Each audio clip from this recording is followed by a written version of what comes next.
Hi Taurus! Welcome po sa ating channel at ito ay inyong Daily Gabay Tarot Reading for January 8, 2025. Please be reminded kung naka-resonate kayo, comment down.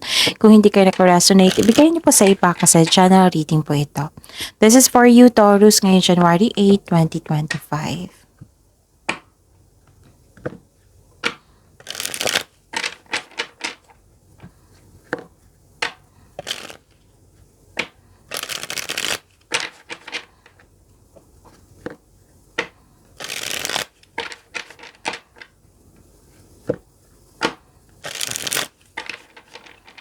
Para po ito sa inyo Taurus ngayon January 8, 2025. Maraming salamat po sa inyong patuloy na suporta at maraming salamat din po sa mga hindi nag-skip ng ads. Gamitin ang reading na ito bilang gabay lamang sa mga hindi pa nag-subscribe, subscribe na po kayo at click bell notification para malaman nyo na may bago tayong video. Para sa mga gusto magpa-reading po, may lumabas dyan sa screen nyo ngayon, panoorin nyo po at sundin ang instruction. Calling the attention sa mga suki ko dito na Taurus, open na po inyong monthly gabay tarot reading for January 2025. May 6 months from now reading tayo at love life reading po. So message me Taurus for schedule. Maraming salamat po. Spirits Guide. Mga ganap po para kay Taurus ngayon January 8, 2025 ay need 3 cards po.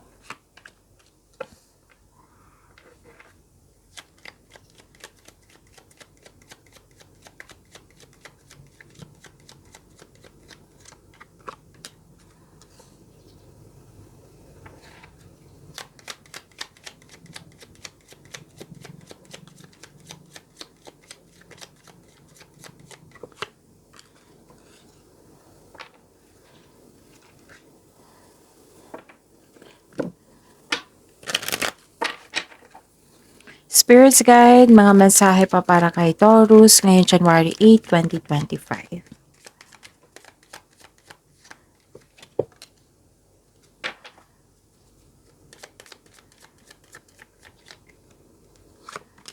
Okay. Taurus, ngayon January 8, 2025. Nakikita ko dito may nagbigay ng wisdom message sa iyo. Pwedeng elders to, parents, or mentor mo. Nagbigay siya ng wisdom message sa iyo at na-motivate kayo. Yung bumalik yung sigla mo. Okay, tapos nakita ko dito na career stability, yes, na may dumating na opportunity na at bibigyan mo ng long-term plans. At may na-receive kayong good news, this is change for the better po. Pwedeng nakatanggap kayo ng news na may buntis, may nanganak, may kinasal, kasal, ganun.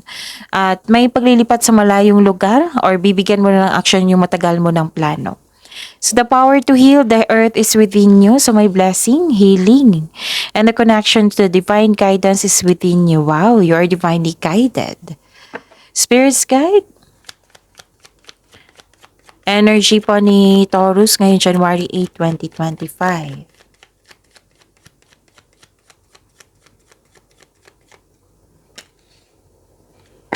And the clarification of this card po.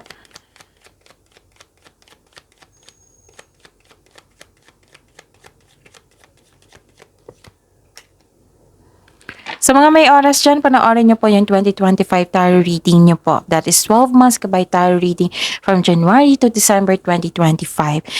Bawat buwan may love reading, career and money reading. So, uploaded noong December 16, 2024. Hanapin nyo po sa channel natin, scroll down nyo lang po.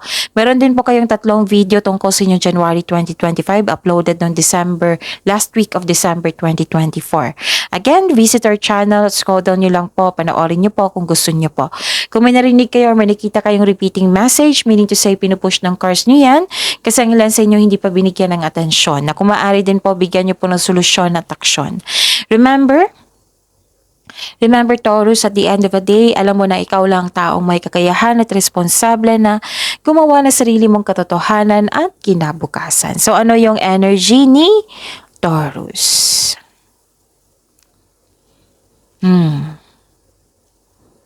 Nakikita ko dito na nagkaroon po ng concern sa hindi nagbigay ng halaga, lack of appreciation, at materialism. Okay? This card is a warn na do not overspend sa trabaho. Kasi overworking, nakikita ko dito. Pwede din overspending sa pera. So, yun. Kailangan magbalansehin ang oras, balansehin din ang pera. Okay? And nakita ko rin dito na nagkaroon po ng disappointment. You felt empty. Okay? Okay. Kung may kakilala kayong okay. What I meant is, feeling exhausted ka dito sa nagbigay ng, nagbigay ng stress sa'yo. May toxic kasi na tao dito. Okay? May sabi din dito na, parang naalala nyo to, na hinayang ka sa nag-invest ka ng time and effort, yun pala, hindi pala totoo sa'yo, ganun. So, yun. Kung may alam kayo na may buntis, oo. Kung hindi maganda ang kanyang aura, so sabihan nyo na magpa-check up sa doktor kung kinakailangan. Kung kailangan po. Spirits Guide, Career and Money po ni Taurus ngayon, January 8, 2025.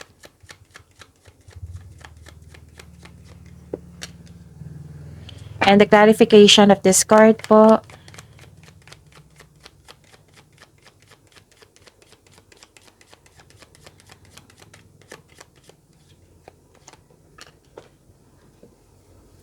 okay, Taurus. Nakikita ko dito na nagkaroon po ng this is recovery. Kung dati, malungkot ka sa mga nangyari, ngayon, recovery na. You're healing yourself from sadness or pain. Na-let go mo na yung mga masasakit na laala.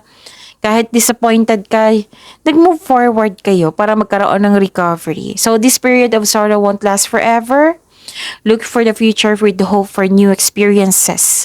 So, this card is a reminder na you should avoid bringing your fear of heartbreak into a new situation. Hindi ibig sabihin nagkamali kayo noon, magkakamali kayo ngayon. Kasi kunin mo yung learnings mo na kasaraan yung wisdom message sa nakaraan para maiwasan mo yung mga pagkakamali ngayon. Okay? Huwag kayong, parang may fear ako nakikita dito Ano pa?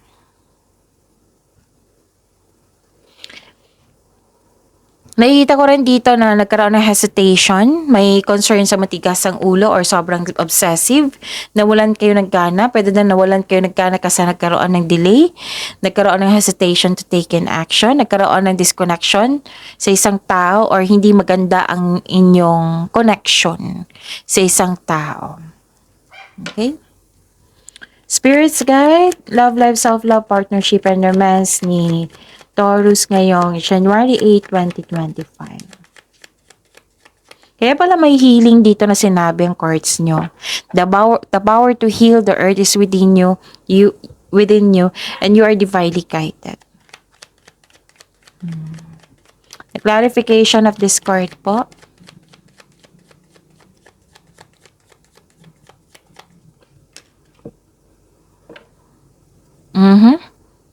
Maraming salamat po sa patuloy na tiwala sa suporta sa ating channel. At maraming salamat din po sa mga hindi nag-skip ng ads. Okay. May gustong bumalik sa nakaraan. Pwedeng kayo ito or may past person na gustong bumalik sa inyo. Pero mag-ingat kayo kasi may nakita ko ditong may gusto siyang kunin sa iyo. Oo, ayaw niyang mag-give up. Or kayo po ito. Or kayo po ito na ayaw mag-give up. And this card tells you to release old grudges in order to move forward, in order to move on. At may pagpatawad na mangyayari, pwedeng patawarin mo siya through your mind and heart para magkaroon ng peace of mind. Okay, and ano pa? Nakikita ko rin dito na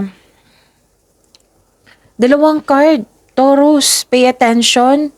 Dalawang card na po nagsabi dito na may babalik sa inyo, na nanloko to sa inyo before, nasaktan kayo nito before, may chance na babalik ang tao na nanloko sa iyo, kaya mag-ingat kayo. Okay? So, yun. Yan yung mensahe. Dalawang card kasi nagsabi dito, so mag-ingat kayo sa kanya. Kasi may gusto siyang kunin sa iyo, ayaw niyo mag-give up, naging toxic to sa'yo, for sure. Nahirapan ka nito, for sure. Nasaktan ka niya before. So, pay attention na maging wiser ngayon, Taurus. So, pag-imanin niyo po yung blessings sa binigay sa inyo, Taurus. See you tomorrow. Please like, subscribe. Please like, subscribe, and click bell button for notification para updated po kayo sa daily tarot reading natin. Maraming salamat po.